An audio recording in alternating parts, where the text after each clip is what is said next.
এক বুড়ি তার দরবারে এসে বলছে, জাহাপানা, আমি আপনার কাছে এসেছি একটা নালিশ করতে। আমার বাড়িটা আপনার এই বাড়ি থেকে বেশি দূরে নয়। আমার ছেলে সেনাবাহিনীতে চাকরি করে, ফ্রন্টিয়ারে এখন আছে, সেখানে সে যুদ্ধের মধ্যে সেখানে যুদ্ধরত। এখন আমার এক সুন্দরী পুত্রবধূ ঘরে প্রতিদিন কে যেন এসে আমার বাড়িতে হামলা চালায়, আর আজকে রাতে সে এসে আমার পুত্রবধূর ইজ্জত বোধহয় নষ্ট করবে। সুতরাং আমি আপনার কাছে নালিশ করলাম, হয় আপনি ওই দুর্বৃত্ত থেকে আমার পুত্রবধূর সতীত্বকে হেফাজত করেন, নতুবা আমাকে এই আজকের রাতটা সময় দেন, আমি আমার পুত্রবধূকে নিয়ে আপনার এই রাজ্য থেকে অন্যত্র চলে যাই। জাহাঙ্গীর কোনো কথার জবাব দিচ্ছেন না, চুপ করে আছে। মেয়ে লোকটি বুড়ি মানুষ তো রেগে গিয়েছে, বলছে, জাহাঙ্গীর, আমি তোমাকে হতে দেখছি, তুমি যদি আমার পুত্রবধূর সতীত্বের হেফাজতের কোনো দায়িত্ব না নাও, তাহলে তোমাকে বলছি, তুমি যে পরকালে বিশ্বাস করো, সেই পরকালে তোমার স্রষ্টার সামনে আমি তোমাকে আসামির কাঠগড়ায় দাঁড় করাবো। জাহাঙ্গীর তবুও কিছু বললেন, মেয়ে লোকটি চলে গেল। গভীর রাত্রে জাহাঙ্গীর নিজে সেই বুড়ির বাড়ির কাছে চলে গিয়েছেন। দেখেন দেওয়ালের পাশে একটা ঘোড়া দাঁড়ানো আর একটা প্রহরী। প্রহরীকে তরবারির আঘাত দিয়ে শেষ করে ঘোড়ার পিঠের উপরে দাঁড়ায় দেওয়াল টপকায় ভিতরে চলে গেল। যে শুনতেছেন ঘরের ভিতর থেকে যুবতী কণ্ঠের আওয়াজ, বাঁচাও বাঁচাও, চিৎকার হচ্ছে। বাইরে বুড়ি বান্দা একটা আলো টিমটিম করে জ্বলছে।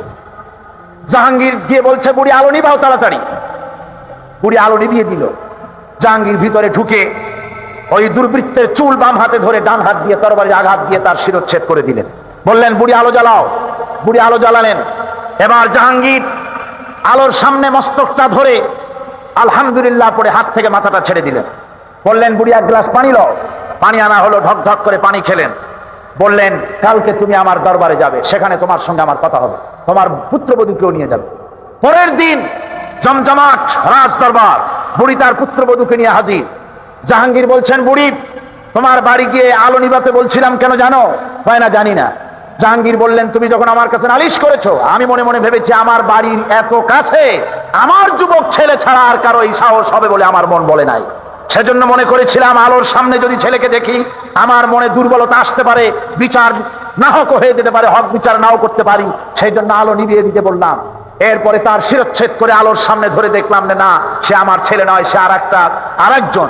এই জন্য আমি আলহামদুলিল্লাহ পড়লাম আর পানি পান করলাম। এই জন্য তুমি যখন নালিশ করেছো আমার কাছে আর বলেছো কিয়ামতে আমাকে আসামি বানাবে, সেইখান থেকে হক বিচার করতে পারি কিনা এই চিন্তা এ পর্যন্ত কিচ্ছু খাই নাই, শুধু পানি খেয়েছি তোমার বাড়ি গিয়ে।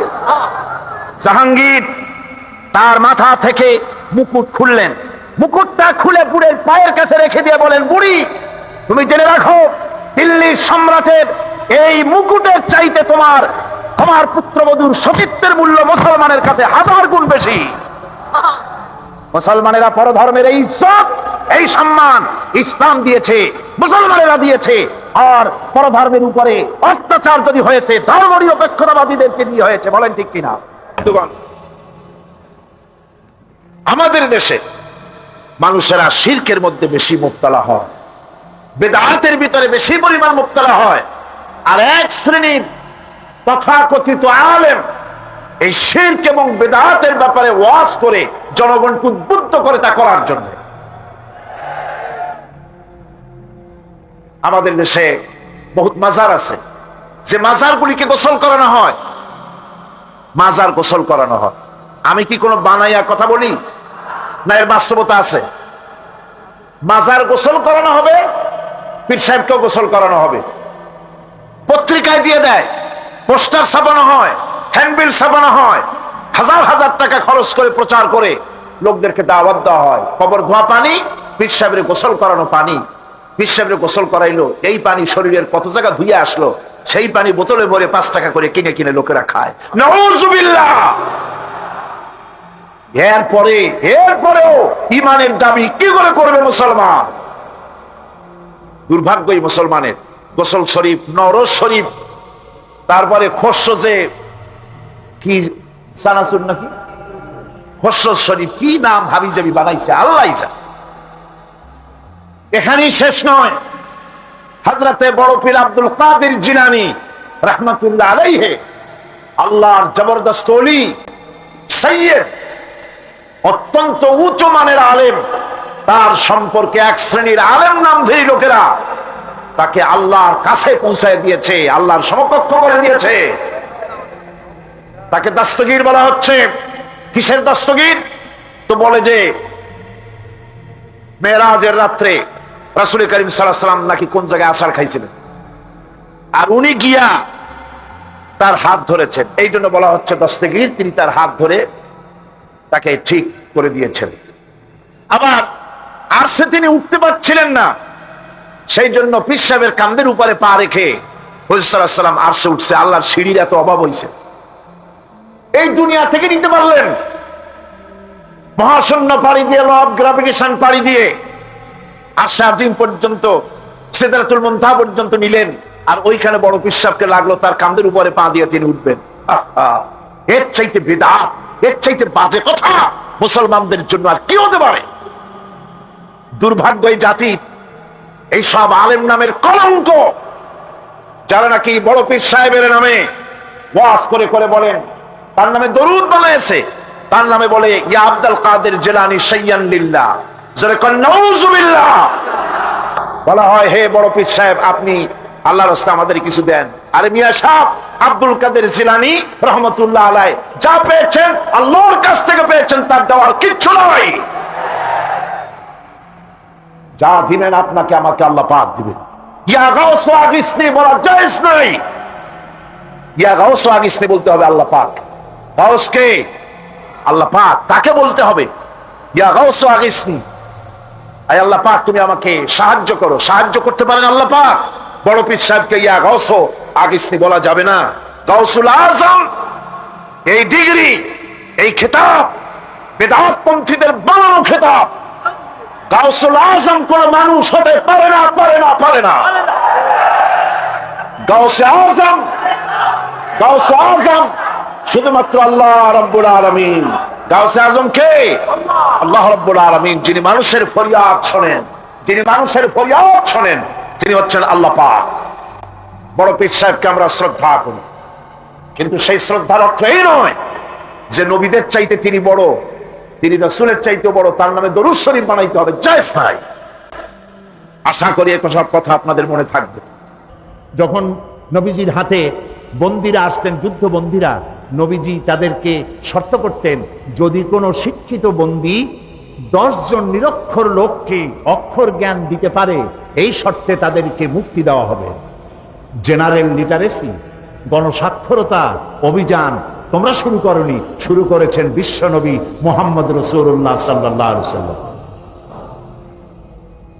নবীজি আরো বলেছেন, 1 ঘন্টা যদি কেউ জ্ঞান চর্চা করে 60 বছরের নফল ইবাদতের সওয়াব আল্লাহ তার আমলনামায় লিখে দিবেন। কাজী জ্ঞানের দিকে ইসলাম উৎসাহিত করেছে। কাজী যে কারণে মধ্যযুগীয় ইউরোপ সভ্যতায় ধর্ম নিরপেক্ষতার প্রয়োজন ছিল, ইসলামে সেই ধরনের কোনো কারণ কোনো কালেও ঘটে নাই। অতএব আমরা স্পষ্ট করে বলতে পারি, আল্লাহ যা করেছেন শয়তান তার উল্টা একটা করেছে। আল্লাহ করেছেন, আল্লাহ দিয়েছেন যাকাত ভিত্তিক ব্যবস্থা, শয়তান করেছে সুদ ভিত্তিক ব্যবস্থা। আল্লাহ তাআলা তৈরি করেছেন ইসলাম, শয়তান তৈরি করেছে ধর্ম নিরপেক্ষ মতবাদ। ধর্ম নিরপেক্ষ মতবাদের স্রষ্টা হচ্ছে খোদ শয়তান, আর শয়তানের তৈরি করা এই মতবাদ কোন মুসলমান গ্রহণ করতে পারে না, পারে না, পারে না।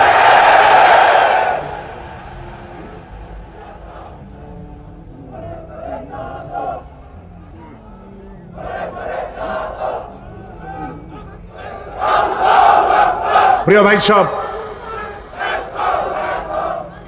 ধর্মনিরপেক্ষবাদীরা, খারাপ লাগতেছে আপনাদের? আমি জানি খারাপ লাগবে না, কারণ আমরা হেদায়েত নিতে আসছি।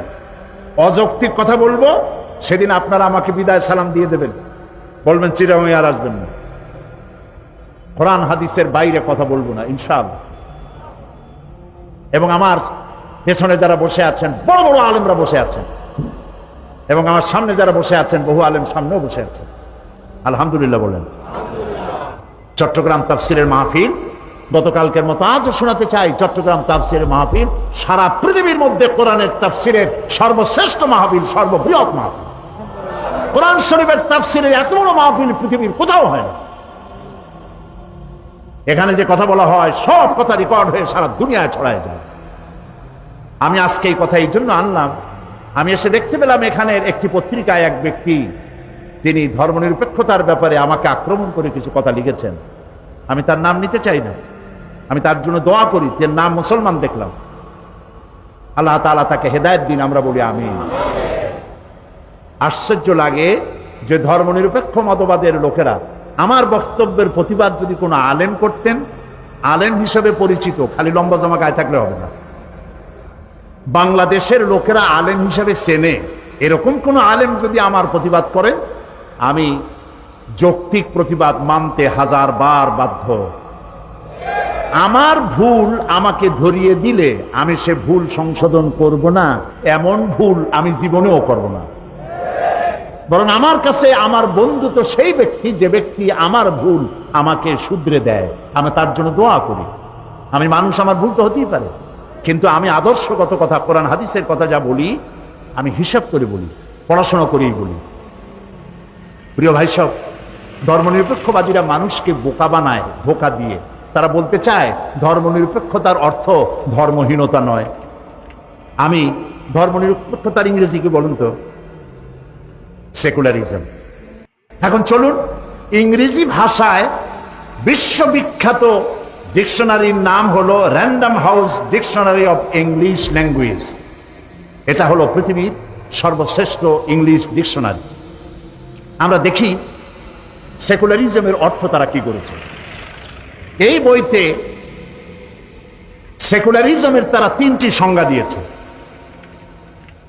Number 1, not regarded as religious or spiritually sacred। এর অর্থ হলো যা ধর্মীয় বা আধ্যাত্মিক ভাবে পবিত্র বলে বিবেচিত নয়, এটা হলো সেকুলারিজমের অর্থ। Number 2, not pertaining to or connected with any religion। এর অর্থ হচ্ছে যা কোনো ধর্মের সাথে সম্পর্কিত নয়। সেকুলারিজমের তৃতীয় সংজ্ঞা number 3, not belonging to a religious order। যা কোনো ধর্ম বিশ্বাসের সাথে সম্পর্কিত নয় তাকেই সেকুলারিজম বলা হয়। এছাড়া এনসাইক্লোপিডিয়া ব্রিটানিকা এবং অক্সফোর্ড ডিকশনারিতে লেখা হয়েছে ধর্মনিরপেক্ষতার অর্থই হলো ধর্ম বিরোধিতা এবং ধর্মহীনতা। মুসলমানদের তাবুতে আসে, তাহলে তাকে তুমি ইসলাম বুঝাও। যদি সে ইসলাম বোঝে তো ভালো কথা, ইসলাম কবুল করুক। আর যদি না বোঝে, কোনো আঘাত করবে না, নিরাপদে তার ডেরায় পৌঁছে দাও, তারপরে যুদ্ধের আগে নয়। এ কথা তো বলা হয় নাই যে তোমার কাছে ইসলাম জানতে আসলো, অথবা যারাই তোমার কাছে আসলো ঘেটি পালায় ধরিয়ে মুসলমান বানায় দাও। আছে এরকম কথা? লা ইকরাহা ফিদ্দীন, ধর্মের মধ্যে কোনো বাড়াবাড়ি নাই। এইটারে তারা বলে নিয়েছে যে ধর্মের মধ্যে বাড়াবাড়ি নাই মানে হলো যার যার ধর্ম তার কাছে নামাজ রোজা করা, আমার ইচ্ছা করলে করলাম, না করলে না করলাম, শ্বশুর বাড়ি না মামু বাড়ির আবদা। আরেকটি তারা দলিল বলেন, সেটা হচ্ছে সেটা কি? ও মাশাআল্লাহ, আপনাদের তো তাও মুখস্থ। ওদের সব থেকে মজবুত দলিল লাকুম দীনুকুম ওয়ালিয়া দিন। এটা হলো ধর্মনিরপেক্ষতার আয়াত। নাউযু বিল্লাহ। আল্লাহর কালাম বুঝেন না, এটা স্বীকার করেন। আল্লাহর কালাম পড়েন না, এটা স্বীকার করেন। কোরআন শরীফের প্রতিটি সূরা নাজিলের একটা প্রেক্ষাপট আছে, তাকে আরবিতে কি বলা হয়? শানে নুজুল। আপনি যে আয়াতটা পড়লেন লাকুম দীনুকুম ওয়ালিয়া দিন, এটি কোন সূরা? সূরা কাফির। এটা নাজিলের প্রেক্ষাপট কি? নাজিলের প্রেক্ষাপট হলো কাফেরেরা মুহাম্মদ সাল্লাল্লাহু আলাইহি ওয়াসাল্লামকে বলেছিল যে ইয়া মুহাম্মদ সাল্লাল্লাহু আলাইহি ওয়াসাল্লাম বলবেন না, তা আমার বলে দিতে হয় কেন? যখনই নাম শুনবেন আর বলবেন, সাথে সাথে বলবেন সাল্লাল্লাহু আলাইহি ওয়াসাল্লাম। আসুন আমরা ভাগ করে নিই ধর্মকে। আমাদের মধ্যে ধর্ম নিয়ে তো একটুখানি টাগ অফ ওয়ার হচ্ছে, কাশমাকাশ হচ্ছে। আসুন আমরা এক কাজ করি। কি কাজ? বলে আমরা কোরাইশরা কিছুদিন আপনার মসজিদে গিয়ে আপনার আল্লাহরে দুই একটা সেজদা দিয়ে আসবো, আর আপনি আপনার দলবল নিয়ে মাঝে মধ্যে আমাদের মূর্তিগুলার সামনে প্রণাম করে যাবেন। এভাবে আমরা ধর্ম ভাগাভাগি করে নেব। এটি হচ্ছে প্রেক্ষাপট। এই প্রেক্ষাপটে আল্লাহ তাআলা সূরা নাজিল করলেন। বলুন হে কাফেরেরা, তোমরা যার ইবাদত করো আমরা তার ইবাদত করি না, আবার আমরা যার ইবাদত করি তোমরা তার ইবাদত করো না। অতএব শেষ দিকে গিয়ে আল্লাহ তাআলা কনক্লুশন, শেষ কথা গিয়ে বললেন, লাকুম দীনুকুম ওয়ালিয়া দীন। অতএব তোমাদের ধর্ম তোমাদের জন্য, লাকুম দীনুকুম, তোমাদের ধর্ম তোমাদের জন্য, তোমাদের দিন তোমাদের জন্য, আর আমাদের দিন আমাদের জন্য। এখানে কি নিরপেক্ষর কথা না পক্ষের কথা? একটু বিবেক সম্মত হয়ে বুঝে শুনে জবাব দেন। এই আয়াতের অর্থ কি দাঁড়ালো? ধর্মের পক্ষ না নিরপেক্ষ? ধর্মের পক্ষে। কাফেরেরা তোমরা তোমাদের ধর্মের পক্ষে থাকো, আমরা আমাদের ধর্মের পক্ষে থাকি। ধর্ম নিয়ে কোনো 50-50 ভাগ করা চলবে না। এটাই হলো মূল কথা। এখন এই ধর্ম নিরপেক্ষর কথা তারা বলেন যে আমাদের দেশে সুফি দরবেশরা তারা ধর্ম নিরপেক্ষ ছিলেন। নাউজুবিল্লাহ। কোন সুফি, কোন দরবেশ, কোন ওলি ধর্ম নিরপেক্ষ ছিলেন? প্রমাণ করুন। আল্লাহ নবী ধর্ম নিরপেক্ষ ছিলেন? আল্লাহ নিজেও কি ধর্ম নিরপেক্ষ? আমার একদিন বলছিল, আমি একবার পার্লামেন্টে, ওই দলের নাম নিলাম না, একজন মুরব্বী নেতা, আমি তারে বললাম যে ভাই, আপনাদের সাথে আমাদের কোনো শত্রুতা নাই, আপনি আমার কোনো ধানি জমিনে আমার পাকা ধানে মই দেন নাই, আর আমিও আপনার কোনো হালের গরু পিটিয়ে মারি নেই। আপনার আমার বাড়ি পাশাপাশি না, যে জমিনের আইল ঠেলা ঠেলি নিয়ে কোনো শত্রুতা আছে। আপনারা আমার শত্রু না, আমিও আপনাদের শত্রু হওয়া উচিত না। শুধু মতদার্শ নিয়ে মতবিরোধ, আপনারা এই ধর্ম নিরপেক্ষ মতবাদটা বাদ দিলে ভালো করতেন। এটি একটি কুফরি মতবাদ। তিনি আমাকে বললেন, কোন কি? আল্লাহ নিজেই তো ধর্ম নিরপেক্ষ। আমি চিন্তা করলাম, দাড়ি বুড়ি পাইকে গেছে, দুর্ভাগ্য, কোরআন সম্পর্কে কোনো জ্ঞান নাই, আফসোস।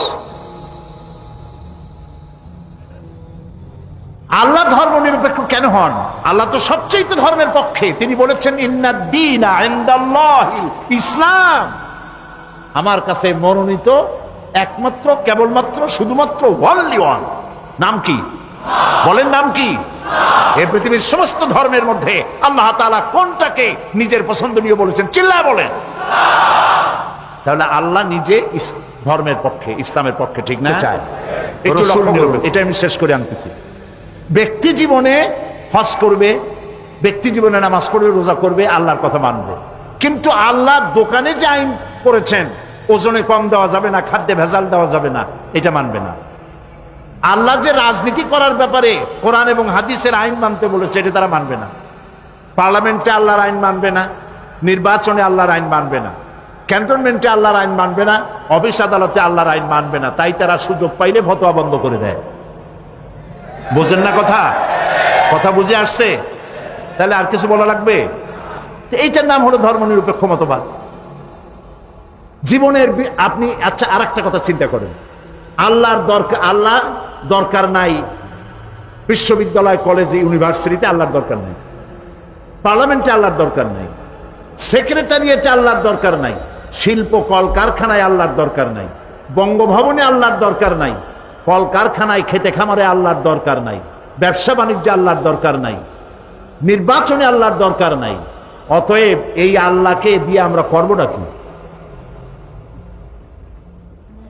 ওদের চিন্তা হচ্ছে, হে আল্লাহ, হে রসুল, তোমরা দুজনা মসজিদ, মাদ্রাসায়, খানকায় থাকো, আর আমাদের জীবনের বিস্তীর্ণ অঙ্গনে চিরস্থায়ী 144 তোমাদের জন্য, এর মধ্যে ঢুকতে পারবে না।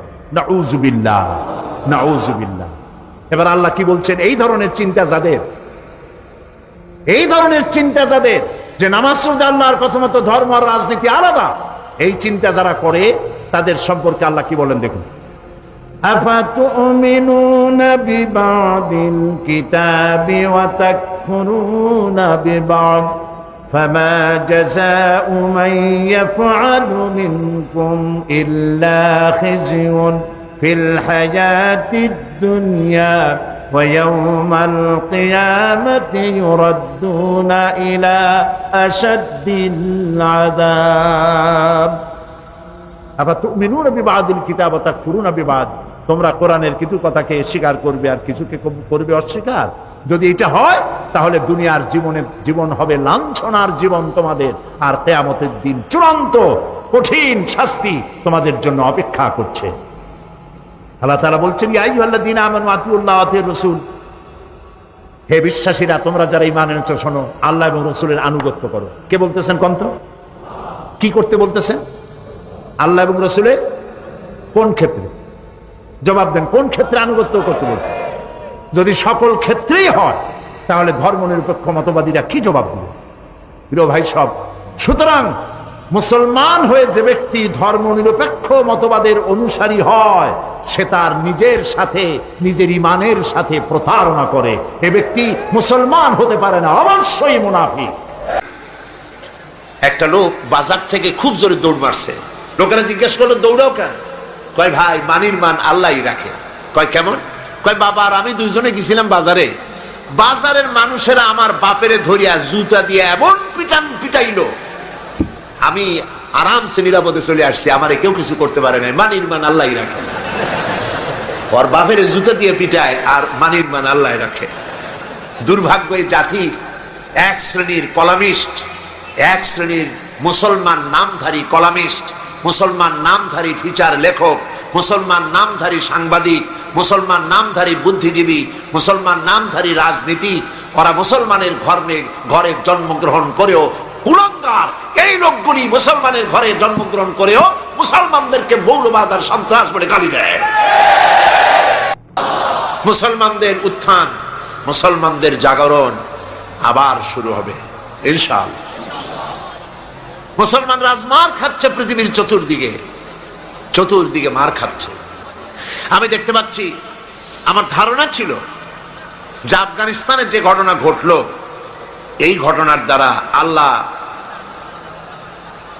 একটা কিছু করবেন, বড় রকমের কিছু আমরা দেখব, কিন্তু সেটা হলো না। কেন হলো না এটা তো আমরা বুঝবো না। ওয়াল্লাহু আ'লামু ওয়া আনতুম লা তা'লামুন। এর পেছনে কোনো পরিকল্পনা আছে, সেই পরিকল্পনাকারী কে? আল্লাহ রাব্বুল আলামিন, তিনি পরিকল্পনা করছেন।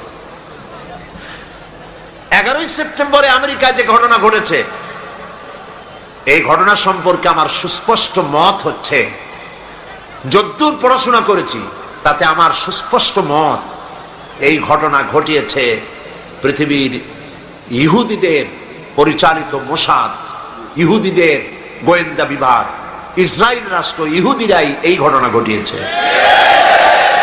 এর প্রমাণ পত্র পত্রিকায় বেরিয়েছে। টুইন টাওয়ার যারা ভাঙলো, আমরা তীব্র নিন্দা জানাই। এখানে হাজার হাজার মানুষ কাজ করে, মানুষ হিন্দু হোক, খ্রিস্টান হোক, বৌদ্ধ হোক, মানুষই। এই হাজার হাজার মানুষকে যারা মারলো, যারা অর্থনৈতিক দিক থেকে আমেরিকাকে ক্ষতিগ্রস্ত করার জন্য চেষ্টা করলো, এভাবে আমরা তার নিন্দা করি, ঘৃণা জানাই। কিন্তু একথাও আমাদের বুঝতে হবে যে এই টুইন টাওয়ার, এই দুটি বিল্ডিং এ 50,000 লোক চাকরি করে, তার মধ্যে 4,000 ইহুদি আছে। দুনিয়াবাসী এ খবর জেনে ফেলেছে। ঘটনার দিন 4,000 ইহুদির একটা ইহুদিও কর্মস্থলে যায় নাই। কেন গেল না? এই প্রশ্ন আমেরিকার FBI, federal bureau of investigation, পৃথিবীর নাম করা গোয়েন্দা বিভাগ, তারা কেন এটা তালাশ করলো না? ইহুদিরা কেন সেদিন আসলো না? এবং একটার পর একটা বিমান এখানে হামলা হবে, 18 মিনিট পর পর একটা বিমান, দুটো বিমানে হিট করে বিল্ডিংটা ফেলে দেবে। এইটা পূর্ব পরিকল্পিত না হলে পরে চতুর্দিকে ক্যামেরা ফিট করে ছবি ধারণ করলো কিভাবে? এগুলি বিশ্লেষকগণ চিন্তা ভাবনা করছে। মানুষ সব মাথা খারাপ না, কিছু বুদ্ধিমান মানুষ পৃথিবীতে এখনো আছে। সুতরাং কাজটি ইহুদিরা করেছে। কেন করেছে? কারণ হলো সমাজতন্ত্রের পতনের পর পুঁজিবাদী শোষণ থেকে বাঁচার জন্য পৃথিবীর নিগৃহীত, নির্যাতিত মানবতার জন্য খোলা ছিল কেবলমাত্র ইসলাম, শুধুমাত্র ইসলাম। সেই ইসলামের দিকে মানুষ যাতে আসতে না পারে, সেই জন্য ইসলাম আর মুসলমানদেরকে মিডিয়ার মাধ্যমে প্রচার করানো হলো সন্ত্রাস আর মৌলবাদ। ইসলাম মানি সন্ত্রাস, মুসলমান মানি মৌলবাদী। এই দেশের মানুষেরা দুর্গা পূজার ক্ষতি করতে যায় নাই। আমরা হাজারবার বলেছি এদেশের হিন্দু মুসলমান খ্রিস্টান বৌদ্ধ সব সম্প্রীতি নিয়ে বসবাস করবে। এই দেশে আমি আমার এলাকা পিরোজপুরে আমার ডিসিএসপি কে ডেকে বলেছি, যদি আমার দেশে সাম্প্রদায়িক সম্প্রীতি বজায় রাখতে হবে, মায়ের পেটের ভিতরে সন্তান থাকে যেমন নিরাপদ, আমার এলাকার ভিতরে অমুসলিম ভাইয়েরা থাকবেন সেভাবে নিরাপদ। কোন মানুষ যদি অমুসলিমদের গায়ে হাত দেয়, জুলুম করে, অত্যাচার করে, লাইট পোস্টের সাথে ঝুলাইয়া সারাদিন পিটাবেন, যাতে করে 1 মাসের ভিতরে বাপের নাম মনে না আসে। আমার দেশের মতো জায়গায় থেকে যদি আপনাদের মজা না লাগে, শান্তি না পান, তাহলে এমন নিরাপত্তার জায়গা, এরকমের শান্তির জায়গা, সাম্প্রদায়িক সম্প্রীতির জায়গা আর একটা কোথায় আছে আপনি আমাকে দেখান। হিন্দু নেতৃবৃন্দ যারা বলছেন অসভ্য বর্বরের রাজত্ব চলছে, তাহলে হিন্দুস্তানকে আপনারা কি বলবেন? 1947 সনে ভারত আমরা ব্রিটিশ থেকে স্বাধীন হলাম। 1947 থেকে শুরু করে 2002 সাল পর্যন্ত বাংলাদেশে কোনো সাম্প্রদায়িক দাঙ্গা হয় নাই। একথা ঠিক না বেঠিক? একথা সত্য কিনা? একবারের জন্য হয় নাই। আর তোমার হিন্দুস্তানে 1947 থেকে 2002 সন পর্যন্ত 4000 বার সাম্প্রদায়িক দাঙ্গা হয়েছে। তাদের উপরে জুলুম করবে না, অত্যাচার করবে না। সংখ্যাগরিষ্ঠ মুসলমানেরা সংখ্যালঘু মুসলিমদের উপরে যদি কোনো নির্যাতন করে, জুলুম করে, কিয়ামতের দিন আমি নবী মুহাম্মদ রাসূলুল্লাহ সাল্লাল্লাহু আলাইহি ওয়াসাল্লাম মুসলমানদের বিরুদ্ধে অমুসলিমদের পক্ষ সমর্থন করে সংখ্যাগরিষ্ঠ মুসলমানদের বিরুদ্ধে আল্লাহর দরবারে মামলা দায়ের করব। এ হলো ইসলাম। সুবহানাল্লাহ। এর নাম ইসলাম। কই আমার দেশে, ভারতে, ওই কলকাতায় 7ম সংসদে এই বক্তব্য আমি রেখেছিলাম। সেখানে আজান দেওয়া বন্ধ করেছিল মাইকে। শুনছেন আপনারা পত্রিকায়? আজান দেওয়া বন্ধ কেন? শব্দ দূষণ হয়, আজান দিলে শব্দ দূষণ হয়। কপাল পোড়া। আমি পার্লামেন্টে বলছি আজানের শব্দ দূষণ হয়, সেই জন্য মাইকে আজান দেওয়া হয় না। আমার দেশে তো 1 কোটি অমুসলিম আছে। এই 1 কোটি অমুসলিমরা যখন ঢোলে বাড়ি দেয়, তখন তো আমরা বলি না যে আমাদের শব্দ দূষণ হয়, আমাদের আজানের ক্ষতি হয়, আমাদের নামাজের ক্ষতি হয়। আমরা কি বলি? আমার ঢাকায়, বরিশালে, পিরোজপুরে দুর্গাপূজার সময় রাস্তা বন্ধ করে দিয়ে মাইক লাগায় গান বাজনা করা হয় 10 দিন। সিলেটে হয় না? হয় কিনা? আজানের সময় মাইক বাজায়, গান দেয়, বাজনা হয়। কোন মুসলমান গিয়ে বলছে না তোমরা বাজাইতে পারবে না? বলেন, বলেছে? এর থেকে শান্তির জায়গা কোথাও আছে? আমি স্পষ্ট করে বলতে চাই, পৃথিবীতে বাংলাদেশের মতো সাম্প্রদায়িক সম্প্রীতির দেশ আর নাই। অরাজকতা সৃষ্টি করার জন্য তারা এই সমস্ত নেতৃবৃন্দকে সামনে এনে আজে বাজে কথা বলে বাংলাদেশের সাম্প্রদায়িক সম্প্রীতি বিনষ্ট করে বিশ্বের দরবারে বাংলাদেশের মর্যাদা ক্ষুণ্ণ করতে চায়, কিন্তু এই চেষ্টা তাদের ব্যর্থ হতে বাধ্য। এশিয়ার তেল সম্পদ আসল টার্গেট, কিন্তু আল্লাহ পাকের চাইতে শক্তিশালী পৃথিবীতে আকাশেও কেউ নাই, জমিনেও কেউ নাই। তুমি যত বুদ্ধি করবা, যতই শক্তি ক্ষমতা দেখাবা, আল্লাহ পাকের সামনে কিছুই কুলাবে না। ঘটনা অন্যরকম ঘটতেছে, অন্যরকম ঘটতেছে। কিরকম? আমেরিকা বিশাল দেশ। আমি আমেরিকার 22টা স্টেট সফর করেছি। বিশাল দেশ। কয়েকটা দেশ নিয়ে একটা মহাদেশ হয়, আর আস্থা আমেরিকা একটা মহাদেশ নিয়ে একটা দেশ। আমি আমাদের দেশটা কটটুক দেখেন। ঢাকা থেকে যদি F-28 বিমানে করে যদি আপনি বাংলাদেশ থেকে রওনা করেন, দেশ ছাড়তে চান, আধা ঘন্টা কি 35 মিনিট সময় লাগবে। ডিসি ট্রেনে যদি ওঠেন তাহলে 20 মিনিটের মধ্যে বা আধা ঘন্টার কাছাকাছি সময় দেশ শেষ হয়ে যাবে। যদি আপনি ফাইটারে ওঠেন মাত্র 9 থেকে 11 মিনিটের মধ্যে বাংলাদেশ শেষ হয়ে যাবে। এই হলো আমার দেশ। আমেরিকা একটা দেশ। নিউ ইয়র্ক থেকে প্লেনে চড়েছি ক্যালিফোর্নিয়া যাওয়ার জন্য, 7 ঘন্টা সময় লেগেছে। একটা দেশ। একদিকে আটলান্টিক মহাসাগর, আর একদিকে প্রশান্ত মহাসাগর। কি বিশাল দেশ! এই দেশের মানুষগুলি সব বেকুব নয়, পাগল নয়। আফগান নিরীহ এই মুসলমানদের উপরে, দেশগুলির উপরে আক্রমণ এবং একটার পর একটা দেশের উপরে আক্রমণ করার পরিকল্পনা দেখে সেখানকার লোকেরা চিন্তা ভাবনা করছে, কেন মুসলমানদের উপরে আক্রমণ হচ্ছে, বিষয়টা কি, এরা কি মৌলবাদ, কি সন্ত্রাস, টেররিস্ট শুধু মুসলমান, শুধু ইসলাম, আর কিছু নাই পৃথিবীতে, কেন, কারণটা কি? তারা খোঁজ করা শুরু করেছে, ইসলাম জানার চেষ্টা করছে। আমাদের কাছে রিপোর্ট এসেছে, ইসলামী বইপত্র, কোরআন শরীফ আর ইসলামী বইপত্র আমেরিকায় দেধারসে বিক্রি হচ্ছে, আগের তুলনায় 50 গুণ বিক্রি বেশি হচ্ছে। এবং 11 সেপ্টেম্বরের ঘটনার পর থেকে নিয়ে এই পর্যন্ত আমেরিকান খ্রিস্টান মুসলমানদের ইসলাম গ্রহণ করার হার 4 গুণ বেড়ে গেছে। ঠেকাবে কি করে?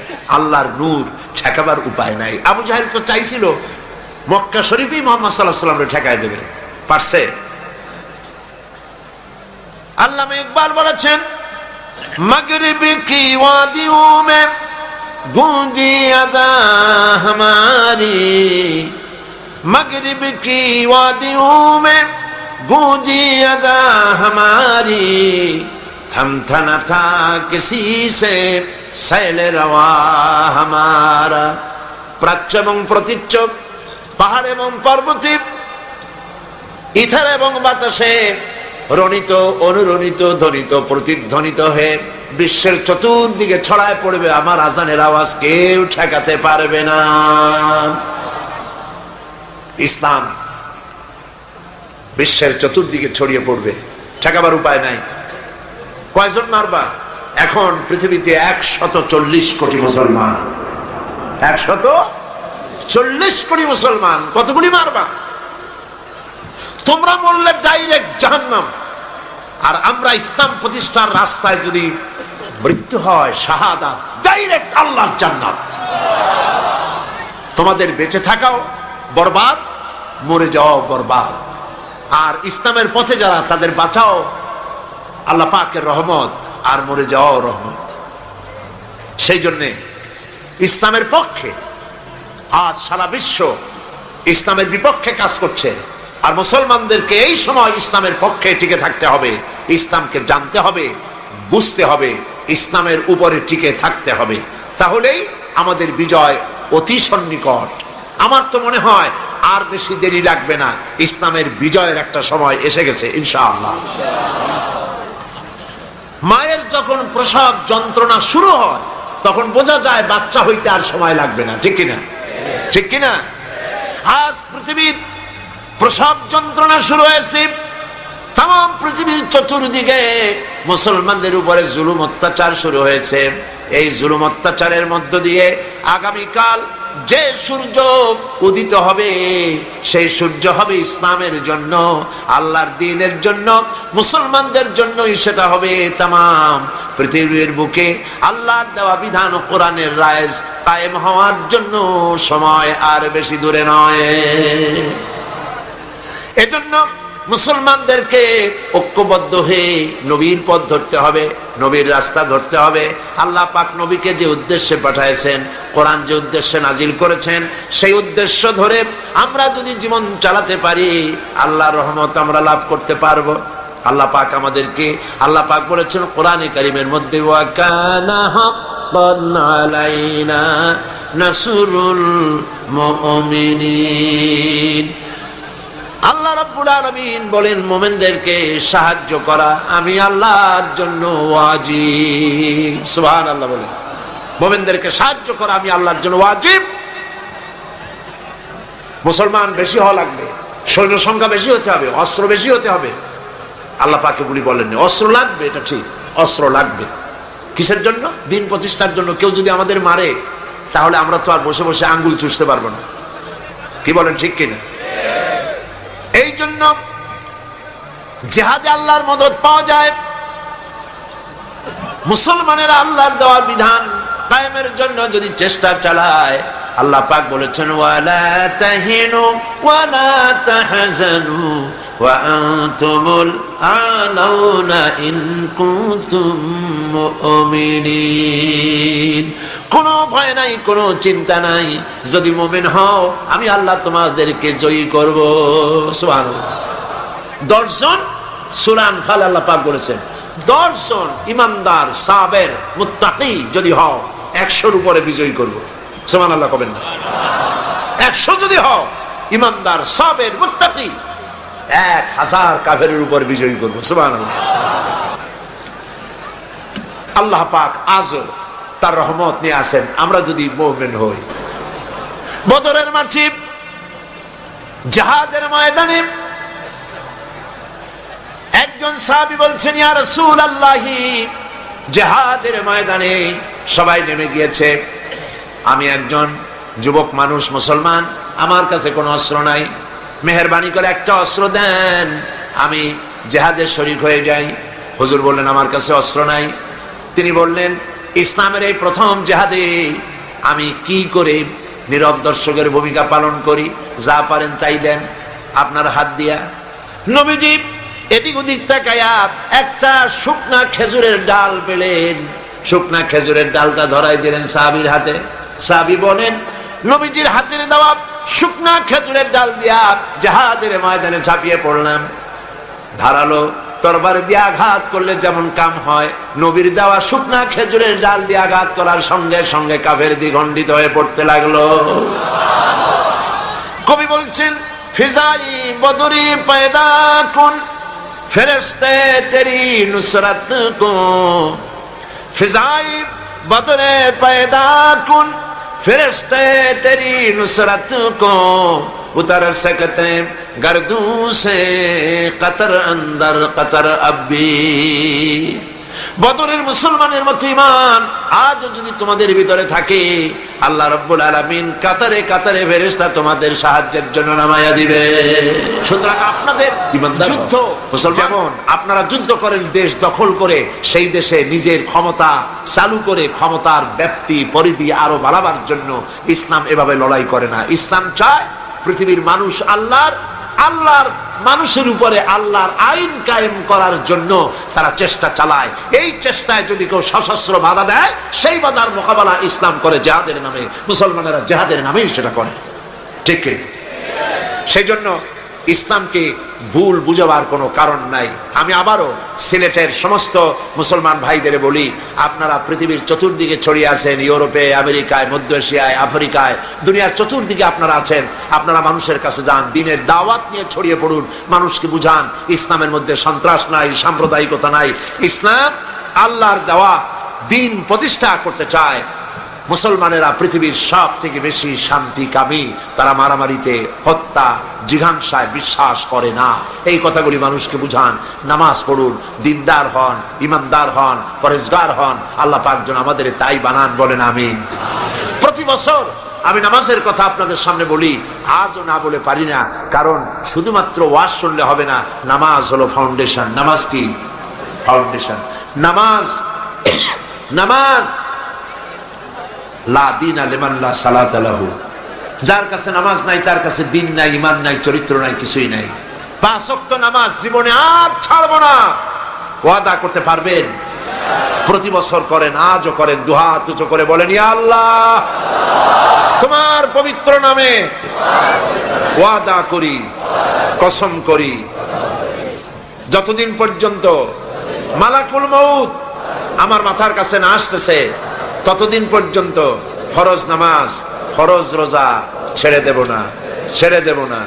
ইয়া আল্লাহ, আমি আমার মৃত্যু পর্যন্ত এই ওয়াদা যেন পালন করতে পারি, এ তৌফিক তুমি আমারে দাও, আমিন। আমি রব্বুল আলামিন তোমাকে সৃষ্টি করেছি, মাটির উপাদান দিয়ে তৈরি করলাম। মা বাপের পুরুষের স্পার্মটোজেন আর মহিলাদের ওভাম দুটোতে মিলে মায়ের গর্ভের ভিতরে নাপাক পানি ফোটাকে জমাট রক্তে পরিণত করে দিলাম। এই জমাট রক্তকে গোশত বানালাম, কচি কচি হাড় দিয়ে একটা বডি একটা স্ট্রাকচার তৈরি করলাম, তারপরে ফাকাসাউনাল ইযামা লাহমা, গোশত দিয়ে, রগ দিয়ে, চামড়া দিয়ে সুন্দর করে ছাউনি দিয়া মায়ের গর্ভের ভিতরে আমি আল্লাহ রব্বুল আলামিন তোমাকে বানাইছি। মায়ের পেটের ভিতরে ফি কারারিম মাকিন, একটি সুরক্ষিত জায়গায় তোমাকে আমি রেখে দিলাম, যেখানে কোনো রোগ, কোন জার যেখানে পৌঁছতে পারবে না, কোনো অসুবিধা হবে না, এমন একটা জায়গায়, এমন একটা ইন্টেনসিভ কেয়ার ইউনিটের ভিতরে রেখেছি। সুবহানাল্লাহ ওয়া বিহামদিহি। একটা ইন্টেনসিভ কেয়ার ইউনিট, যেখানে কোনো রকমের কোনো জার্ম প্রবেশ করে বা করবার কোনো ক্ষমতা নাই কারো, এমন একটা যে একটা প্যাকেট, সুন্দর একটা প্যাকেট, একটা কভারের মধ্যে তোমাকে তৈরি করা হলো মায়ের পেটের মধ্যে। আল্লাহ পাক বলছে খলাকাল ইনসানা আল্লামাহুল বায়ান, আমি মানুষকে সৃষ্টি করেছি। কেমনে সৃষ্টি করলাম তা তো এতক্ষণ বললাম, এইভাবে করে মানুষ সৃষ্টি করেছি। দেখো তোমার নিজের দিকে তাকাও, ফালয়ানজুরিল ইনসানু মিম্মা খুলিক, কিভাবে মানুষ তোমাকে সৃষ্টি করা হলো। একবার তাকায় দেখো তোমার শরীরের দিকে, একটু তাকায় দেখো তো কেমনে আমি বানাইলাম, কিভাবে তৈরি করলাম। লক্ষ্য করো, এই যে মাথা, এই মাথাটার ভিতরে আছে কি? মগজ, ব্রেইন। বিজ্ঞানীরা বলেছেন এতে 1000 মিলিয়ন নার্ভ সেলস আছে এর মধ্যে। 1000 মিলিয়ন নার্ভ সেল। সেল হচ্ছে CELL, সেল। সেল মানে কোষ। এই 1000 অনুভূতি কোষ, 1000 মিলিয়ন অনুভূতি কোষ রয়েছে মাথার ভেতরে। মস্তিষ্কের এসব কোষগুলি, এসব সেলগুলি, তার মধ্যে আবার আছে নার্ভ ফাইবার, অর্থাৎ সূক্ষ্ম সূক্ষ্ম নার্ভ সুতা, সমগ্র শরীরের মধ্যে তা ছড়িয়ে দেওয়া আছে। এই সূক্ষ্ম সুতার মাধ্যমে ঘন্টায় 70 মাইল বেগে শরীরের প্রত্যেকটা অঙ্গ প্রত্যঙ্গের খবর মস্তিষ্কের মধ্যে চলে যায়। সুবহানাল্লাহ ওয়া বিহামদিহি। আপনার পায়ে যদি কাটা ফোটে, শরীরে যদি ব্যথা লাগে, ঘন্টায় 70 মাইল বেগে সূক্ষ্ম সূক্ষ্ম যে তারগুলি আল্লাহ দিয়েছেন, ওই তারের মাধ্যমে আপনার মাথায় চলে যায়। মস্তিষ্কে গেলে পরে তড়িৎ গতিতে সিদ্ধান্ত হয় কাটা তুলতে হবে।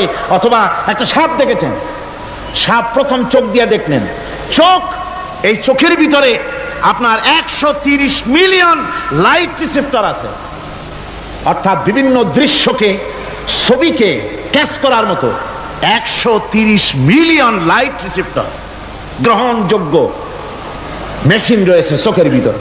চোখ দিয়ে সাপ দেখলেন, চোখের ভিতরে রয়েছে আবার অসংখ্য তার। এই অসংখ্য তার ব্রেনের সঙ্গে জুড়ে দেওয়া আছে। চোখ সাপ দেখলো, 70 মাইল বেগে প্রতি ঘন্টায় এই খবর তড়িৎ প্রবাহের মতো মস্তিষ্কের ভেতরে চলে গিয়েছে। মস্তিষ্ক সঙ্গে সঙ্গে ডিসিশন দিচ্ছে, দৌড় মারো, অথবা লাঠি হাতে নাও, অথবা যে কোনো একটা পজিশন তাকে সাথে সাথে সিদ্ধান্ত দিয়ে দিচ্ছে। জোরে বলেন সুবহানাল্লাহ। এই অনুভূতি শক্তি যদি আল্লাহ পাক না দিতেন মানুষের শরীরে, পায়ের মধ্যে পাথর ঢুকলে, কাটা তো কাটা, পাথর ঢুকলেও টের পাইতাম না। আল্লাহ পাক এই ব্যবস্থা করে দিয়েছেন মস্তিষ্কের মধ্যে এতগুলি সেল, প্রত্যেকটা সেলের আলাদা আলাদা কাজ। সুখ, দুঃখ, ভালোবাসা, মোহাব্বত, আনন্দ, স্বাদ ইত্যাদি জিনিসের অনুভূতি মস্তিষ্কের ভেতর থেকেই হয়। এখানে সেগুলি রেখে দেওয়া হয়েছে। তারপরে রয়েছে এই মস্তিষ্কের ভেতরে মেমোরি, স্মৃতি, স্মৃতি শক্তি। দেখুন এই যে টেপ রেকর্ডারে ওয়াজগুলি রেকর্ড হচ্ছে, তাফসীর রেকর্ড হচ্ছে। কিছুদিন পর ওই রেকর্ডের উপরে আর একটা কথা যদি উঠান, তাহলে প্রথম কথা থাকবে? প্রথম গান বা ওয়াজ থাকবে? নষ্ট হয়ে যাবে। কিন্তু আল্লাহ রাব্বুল আলামিন আপনার আমার মাথার ভিতরে এমন এক ফিতা দিয়ে দিয়েছেন, এমন একটা মেমোরি ফিতা দিয়েছেন, যেই ফিতার ভিতরে হাজার হাজার, লক্ষ লক্ষ, কোটি কোটি সমস্ত কথাগুলি ধরবে, আপনি মুখস্থ করতে পারবেন। আগে যা মুখস্থ করেছেন, পরে মুখস্থ করলে পরে আগেরটা মুছে যাবে না। সুবহানাল্লাহ ওয়া বিহামদিহি। কি সুন্দর করে মস্তিষ্কের ভেতরে এই মেমোরি শক্তিকে আল্লাহ পাক তৈরি করে দিয়েছেন। চিন্তা করলে মাথা নত হয়ে যাবে আল্লাহর দরবারে। আল্লাহ পাক বলছেন এই জিনিস আমি তোমার মাথার মধ্যে রেখেছি। দেখুন মানুষ কত কথা বলে, কত বই পড়ে, মানুষের মাথায় যত কথা আছে সব কথা যদি লিপিবদ্ধ হয় ভলিউম ভলিউম হয়ে যাবে, যা একটা লাইব্রেরিতে ধরা সম্ভব নয়। অর্থাৎ আপনার মাথাটা হচ্ছে একটা বিশ্বকোষ, আপনার মাথাটা হচ্ছে একটা বিরাট বিশ্বজোড়া লাইব্রেরি। জোরে কোন সুবহানাল্লাহ। আপনার মাথায় যা আছে তা আপনার কোনো বিল্ডিং এর মধ্যে ধরবে না, কোনো গ্রামে কোনো দেশের মধ্যে তা ধরবে না, এত জিনিস আপনার মাথার মধ্যে আছে, ঠিক কিনা? এরপরে আল্লাহ পাক একটা চোখ আমাদের দিলেন। আল্লাহ রাব্বুল আলামিন বলেন, আলাম নাজআল লাহু আইনাইনি ওয়া লিসানান ওয়া শাফাতাইন ওয়া হাদাইনাহুন নাজদাইন। আমি কি তোমাদেরকে দুটি চক্ষু আর জিহ্বা, আর তোমাদেরকে আমি কি তোমাদের দুটি চক্ষু, দুটি ঠোঁট আর জিহ্বা কি আমি তোমাদের দেই নাই, যা দিয়া তোমরা দেখতে পাও, যা দিয়া তোমরা অনুভূতি, মাথার ভিতরে অনুভূতি জাগে। এই যে দুটো চোখ দিলাম, সুবহানাল্লাহ, সুবহানাল্লাহ বলেন। কিন্তু আল্লাহ রাব্বুল আলামিন আপনার আমার কপালের নিচে 1 থেকে 3 ইঞ্চির ভিতরে এমন 2টা ফিল্ম বক্স তৈরি করে দিয়েছেন, যা দিয়া তাকাবেন আপনি কোটি কোটি মানুষ দেখবেন, পাহাড় দেখবেন, সমুদ্র দেখবেন, সূর্য দেখবেন, চন্দ্র দেখবেন। এত কিছু দেখার পরেও চোখের ভিতরে আরো খানিকটা জায়গা ফাঁকা থেকে যায়। কি বিরাট নিয়ামত এই চোখ আল্লাহ পাক আমাদেরকে দান করেছেন। এই চোখকে হেফাজতের জন্য আবার চোখের উপরে সানসেট তুলে দেওয়া আছে, সানসেট ভুরু, আল্লাহ ভুরু লাগাই দিয়েছেন, নিচে একটু হাড় জায়গায় দিয়েছেন, উপরে সানসেট, ভেতরে চোখ, যাতে করে বল এসে লাগলে পরে চোখটা গলে না যায়, আছাড় খেলে পরে চোখটা গলে না যায়, চোখটাকে সেফ সাইডে রেখে দিয়েছেন আল্লাহ পাক সুবহানাহু ওয়া তাআলা। আল্লাহ পাকের কাছে শুকরিয়া তো আদায় করলাম না, আদায় করি। আসুন পড়ি আমরা সবাই, আলহামদুলিল্লাহি রাব্বিল আলামিন। আল্লাহ পাক বলেন, আলাম নাজআল লাহু আইনাইনি ওয়া লিসানান ওয়া শাফাতাইন। জিহ্বা দিলাম আমি তোমাকে, এই জিহ্বার ভিতরে 3000 আস্বাদন স্তর আছে। বিজ্ঞানীরা বলেছেন একটা জিহ্বার মধ্যে 3000 আস্বাদন স্তর আছে। প্রত্যেকটা স্তরের সাথে মস্তিষ্কের সাথে তার লাগানো আছে। জিহ্বায় সব জিনিসের টেস্ট নেবেন আর তার অনুভূতি, তার স্বাদটা ওখানে টের পাবে মস্তিষ্কের ভেতরে। এই জিহ্বা আল্লাহ পাক দান করে দিলেন মুখের মধ্যে, সুবহানাল্লাহি বিহামদিহি। সব রকমের স্বাদ পান না একরকম? জিলাপির স্বাদ একরকম, রসগোল্লার স্বাদ আর এক রকম, ছানার স্বাদ আর এক রকম, বেলের স্বাদ একরকম, তালের স্বাদ আর এক রকম, মুরগির স্বাদ একরকম, খাসির স্বাদ আর এক রকম, লট্টা ফিশের স্বাদ একরকম, শুটকির স্বাদ আর এক রকম, কোরাল মাছের স্বাদ আর এক রকম, শাকের স্বাদ আর এক রকম। হাজার হাজার খাদ্য দ্রব্যের স্বাদ এক জিহ্বা দিয়ে আল্লাহ রাব্বুল আলামিন নেওয়ার তৌফিক দিলেন। খালাকাল ইনসান, কি সুন্দর করে মানুষ বানালাম। দেখিস না, শুকরিয়া আদায় করিস না, এগুলি দেখবি আর শুকরিয়া আদায় করবি কি সুন্দর করে আমি আল্লাহ তোমাকে সৃষ্টি করেছি। শুধু তাই নয়, আল্লাহ পাক বলেন, ইয়া আইয়ুহাল ইনসানু মা গাররাকা বিরাব্বিকাল কারীম। ও মানুষ, কোন জিনিস তোমাকে ধোকায় ফেলে দিল তোমার মহান প্রভুর ইবাদত থেকে, গোলামি থেকে? কোন জিনিস তোমারে ধোকায় ফেলে দিল? কেন ধোকায় পড়ে গেলে? আল্লাহ রাব্বুল আলামিন তাই বলেন, ইয়া আইয়ুহাল ইনসানু মা গাররাকা বিরাব্বিকাল কারীম। কোন জিনিস তোমাকে ধোকায় ফেলে দিল ওই মহান আল্লাহ রাব্বুল আলামিনের ইবাদত থেকে? আল্লাহ রাব্বুল আলামিন তিনি বলছেন, আমি মানুষ সৃষ্টি করেছি, খালাকাল ইনসানা আল্লামাহুল বায়ান। মানুষ সৃষ্টি করেছি, শুধু মানুষকে সৃষ্টি করি নাই, আমি আবার তার জোড়াও তৈরি করে দিয়েছি। মানুষ একা একা না, পৃথিবীতে সব জোড়ায় জোড়ায় তৈরি করেছি। উদ্ভিদের মধ্যে জোড়া তৈরি করেছি, প্রাণী জগতের মধ্যে জোড়া তৈরি করেছি। এই দুনিয়ার ভিতরে যা কিছু আছে, উদ্ভিদ হোক আর মানুষ হোক, প্রাণী জগৎ হোক, সবগুলিকে আমি আল্লাহ জোড়া বানাইছি, জোড়ায় জোড়ায় নর এবং নারী সবগুলির মধ্যে করে দিয়েছি। ওয়া মিন আয়াতিহি আন খালাকা লাকুম মিন আনফুসিকুম আজওয়াজান লিতাসকুনু ইলাইহা ওয়া জাআলা বাইনাকুম মাওয়াদ্দাতান ওয়া রাহমা। আল্লাহ রাব্বুল আলামিন বলেন, আমার অগণিত নিদর্শনের ভিতরে এটাও একটি নিদর্শন যে আমি তোমাদের থেকে তোমাদের জোড়া তৈরি করেছি, তোমাদের স্ত্রীদেরকে তৈরি করেছি, যাতে করে তোমরা তাদের কাছে শান্তি পাও। আর তোমাদের মধ্যে ভালোবাসা সৃষ্টি করেছি, মহব্বত সৃষ্টি করে দিয়েছি। আর পরিণত বয়সে এই মহব্বতকে আমি আল্লাহ করুণার সহৃদয়তায় পরিণত করে দেই। তোমার থেকে তোমার জোড়া নারী সৃষ্টি করেছি, স্ত্রী। সেই স্ত্রীর কাছে তুমি তোমার স্বস্তি শান্তি ফিরে পাবে। আর যখন বৃদ্ধ হয়ে যাবে তখন এই ভালোবাসাটাকে আমি করুণা আর মহব্বতের মধ্যে পয়দা করে দেই। এর দ্বারা এই ভালোবাসা এবং মহব্বতের মাধ্যমে সন্তান সন্ততি পৃথিবীতে আসে, নাতি আসে, পৌত্র আসে, পৌত্রী আসে। এভাবে করে আত্মীয় স্বজন পরিবেষ্টিত অবস্থায় দুনিয়ায় মানব বংশ আমি এভাবে করে বৃদ্ধি করি। আর এরপরে মানব সৃষ্টি করে মানুষকে এক পরিবেশ সৃষ্টি করে দিয়ে তাকে কথা বলারও আমি ভাষা শিখিয়েছি। আল্লামাহুল বায়ান, মানুষকে আমি কি শিক্ষা দিয়েছি? কথা বলতে আমি শিক্ষা দিয়েছি। কথা বলার কারণেই মানুষ মানুষ, আর কথা বলতে পারে না বলে মানুষের সাথে পশুর সাথে এই বিরাট পার্থক্য। পশু কথা বলতে পারে না, মানুষ কথা বলতে পারে। কথা বলা হচ্ছে মানুষের একটা বিশেষ বৈশিষ্ট্য। আরে বায়ান শব্দের অর্থ শুধু কথা নয়, বায়ান শব্দের অর্থ হচ্ছে চেতনা, বুদ্ধি, অনুভূতি, প্রজ্ঞা, মেধা, চিন্তা, বিবেচনা, ইচ্ছা শক্তি, প্রতিরোধ শক্তি, এ সবগুলি বায়ানের ভিতরে সীমাবদ্ধ। যে আমি বায়ান শিক্ষা দিয়েছি, তার মানে এতগুলি জিনিস আমি তোমার মধ্যে আমি সৃষ্টি করে দিয়েছি মানুষের মধ্যে। এরপরে এ বায়ান একটি শিক্ষা। শিক্ষা বলতে বুঝায়, এই শিক্ষাটা আল্লাহ সবাইকে দিয়েছেন। মাছ সাঁতার কাটতে পারবে, পাখি আকাশে উঠতে পারবে, পাখিকে আল্লাহ ওড়ার ক্ষমতা দিয়েছেন। মুরগির বাচ্চা ডিমের থেকে বের করে পানির মধ্যে ছেড়ে দিবেন, ও সাঁতার কাটতে পারবে না। আপনি আমারে কোন মুরগির ডিমের ভিতরে মুরগির বাচ্চা, হাঁসের ডিমের ভিতরে হাঁসের বাচ্চা, সে কি করে বোঝে ডিমের কোন অংশ পাতলা? সেই অংশটা সে অপারেশন শুরু করে দেয়। সে কিন্তু সব জায়গায় ঠোকায় না। ওই ডিমের পর্দার ভিতরে একটা অংশ আছে পাতলা, সামান্য পাতলা, সেই পাতলা অংশ সে ঠুকঠুক করে একটুখানি অপারেশন করে, পর্দাটা ফেটে যায়, সেখান থেকে সে বেরিয়ে আসে। কে শিখালো যে এই জায়গায় ঠুকঠুক করে আওয়াজ কর, বেরোতে পারবি? কে শিখালো? আল্লাহ পাক শিক্ষা দিয়েছেন। এটা বায়ানের অন্তর্গত। মানুষকে দিয়েছেন বায়ান, ওকে দিয়েছেন শিক্ষা। হাঁসের বাচ্চা পানির ভিতরে ছেড়ে দিলে ওকে সাঁতার কাটতে হবে, কে শিখালো? আল্লাহ পাক। বাতাসে পাখিরা উড়ে বেড়ায় ডানা মেলে।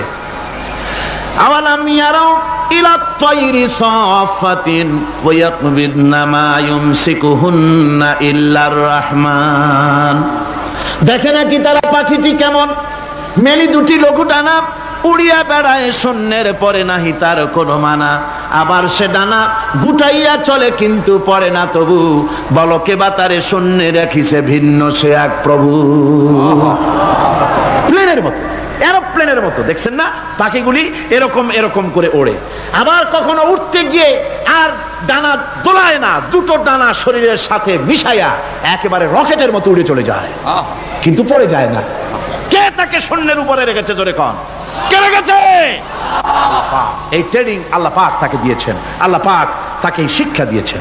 এই শিক্ষা, পানিতে সাঁতার কাটবে মাছ, বায়ুতে ভেসে বেড়াবে পাখি, তারপরে মানুষের চোখের পলক পড়বে, পাকস্থলী হজম করবে, এসব শিক্ষা আল্লাহই দিয়েছেন। প্রত্যেকটা জিনিসকে সৃষ্টি করেছেন, আর তার কাজটাও কিভাবে হবে তাও আল্লাহ পাক শিখিয়ে দিয়েছেন। এই জন্য শুধুমাত্র এই শিক্ষাটুকুনি নয়, মূল শিক্ষা হচ্ছে আল্লামাহুল বায়ান। এর আসল অর্থ হলো মানুষের জ্ঞানের পূর্ণতার জন্য আল্লাহ পাক বায়ান দিয়েছেন। সে বায়ান হচ্ছে কোরআনে কারীম। সে বায়ান কি? কোরআন। এই কোরআন হচ্ছে মানুষের জ্ঞানের পূর্ণতা। কোরআন দিয়েই মানুষের জ্ঞান পরিপূর্ণ হয়। ওমা উতীতুম মিনাল ইলমি ইল্লা কালিলা। তোমাদেরকে খুব সামান্যতম জ্ঞান দেওয়া হয়েছে। আসল জ্ঞানের মালিক কে? আল্লাহ সুবহানাহু ওয়া তাআলা। আল্লাহ রাব্বুল আলামিন বলেন, আশ-শামসু ওয়াল কমারু বিহুসবানি ওয়ান নাজমু ওয়াশ-শাজারু ইয়াসজুদান। সূর্য এবং চন্দ্র একটা বিরাট একটা হিসাবের অনুসরণে বাধ্য। সূর্য আর চন্দ্র একটা হিসাবের অনুসরণে বাধ্য, এর ব্যতিক্রম হওয়ার কোনো উপায় নাই। সূর্য এবং চন্দ্র তার আপন আপন কক্ষপথে ঘুরবে, ইচ্ছে মাফিক সূর্য চন্দ্র ঘুরতে পারবে না। রাত 12টার সময় সূর্য এসে বলতে পারবে না, বেটারা ছট, আমি এখন উদিত হব। পারবে? পারবে না। দিনের দুপুরের সময় রাত এসে মাথা চাড়া দিয়ে জাগাতে পারবে না, দিন সরে যা, আমি এখন সবটাকে রাত বানাই দেব, পারবে না। চন্দ্র এবং সূর্য একটা নির্ধারিত একটা হিসাবের অনুসরণে তারা রয়েছে, আর এই হিসাবের নিয়ম, কঠোর হিসাবের নিয়মতান্ত্রিকতার ভেতরে থাকার কারণেই মানুষের জন্য চন্দ্র, মাস, বছর ইত্যাদি গণনা মানুষের জন্য আল্লাহ সহজ করে দিয়েছেন। আল্লাহ পাকের নবীর কাছে জিজ্ঞাসা করা হচ্ছে,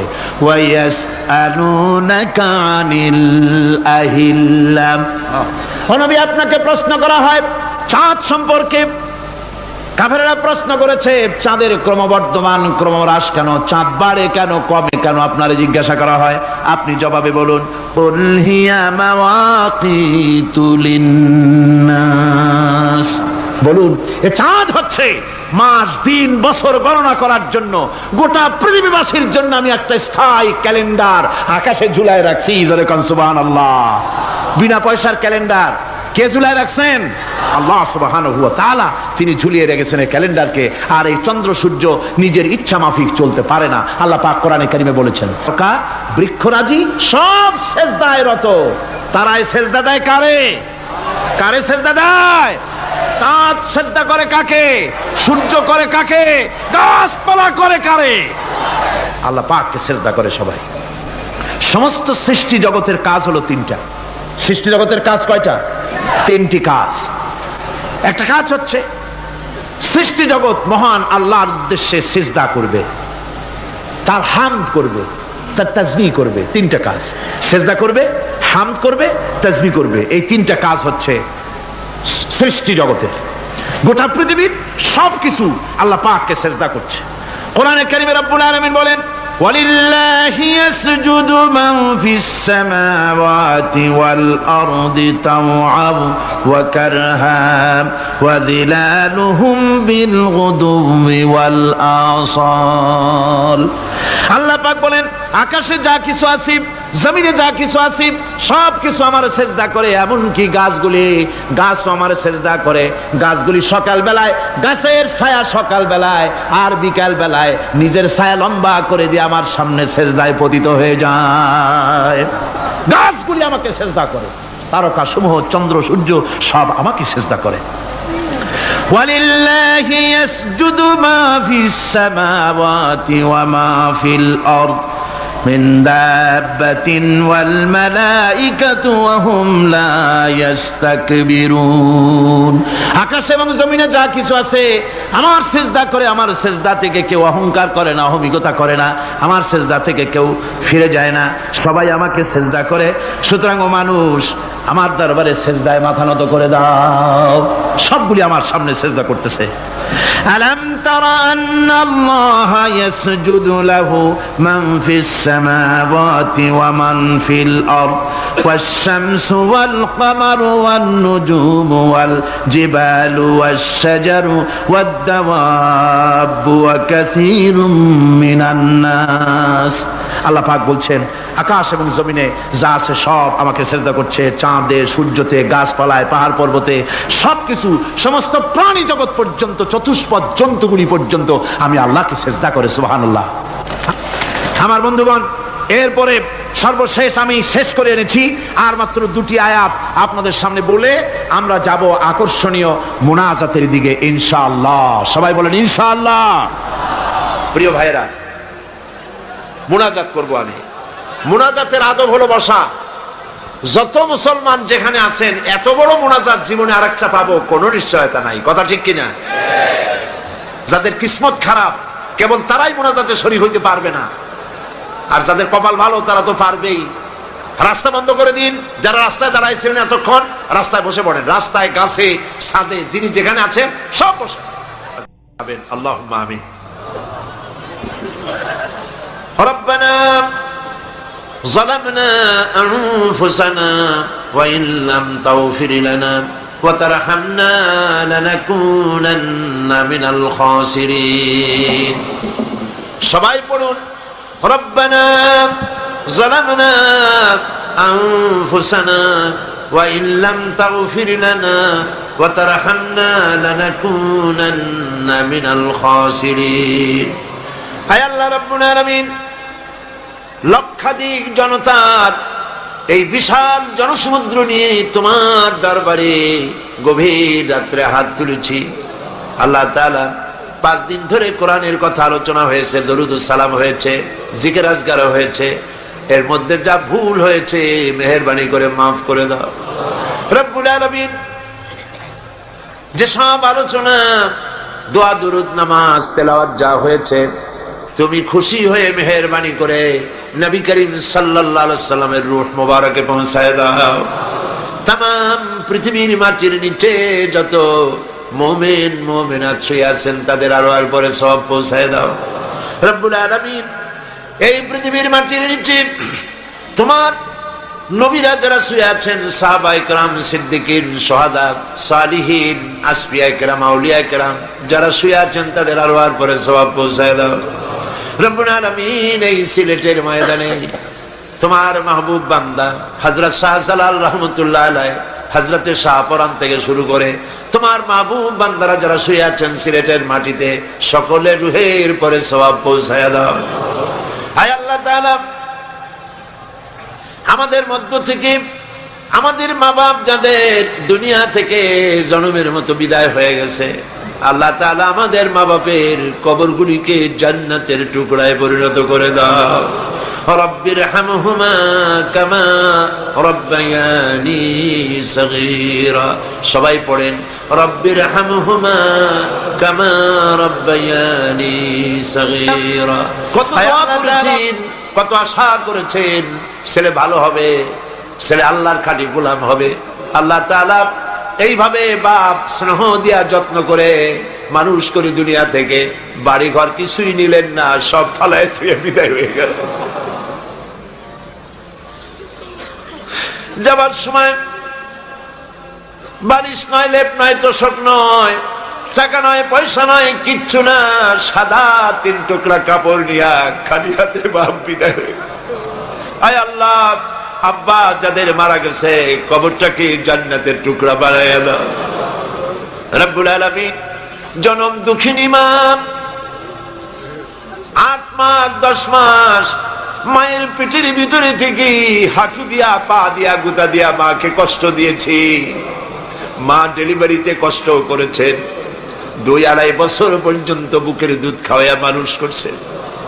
প্রচন্ড মাঘের শীতে, প্রচন্ড মাঘের শীতে মায়ের কোলে থেকে পেশাব পায়খানা করে মায়ের কাপড় চোপড় নষ্ট করে দিয়েছে।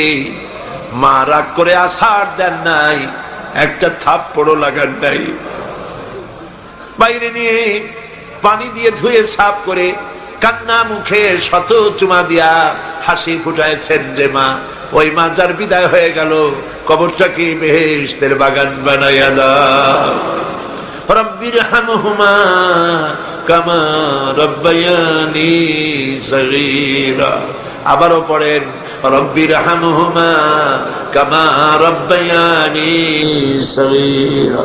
আয় আল্লাহ তাআলা, আমাদের দাদা দাদি, নানা নানি, আত্মীয় স্বজন, পাড়া প্রতিবেশী যার যা মারা গেছে প্রত্যেকের রুহের পরে সওয়াব পৌঁছায় দাও রব্বুল আলামিন। তামাম পৃথিবীর বুকে মুসলমানের আজ বড় এতিম, অসহায়, দেখার মতো কেউ নাই। আল্লাহ, আমরা মার খাচ্ছি চতুর্দিকে, আমরা বুঝতে পেরেছি আমরা অপরাধী, আমরা গুনাহগার, আমরা মার খাওয়ার উপযুক্ত হয়েছি রব্বুল আলামিন। আয় আল্লাহ তাআলা, তুমি আজ তোমার আরশে আজিম থেকে সিলেটের মাদ্রাসার মাঠের দিকে তাকাও, রহমতের নজর দিয়া তাকাও।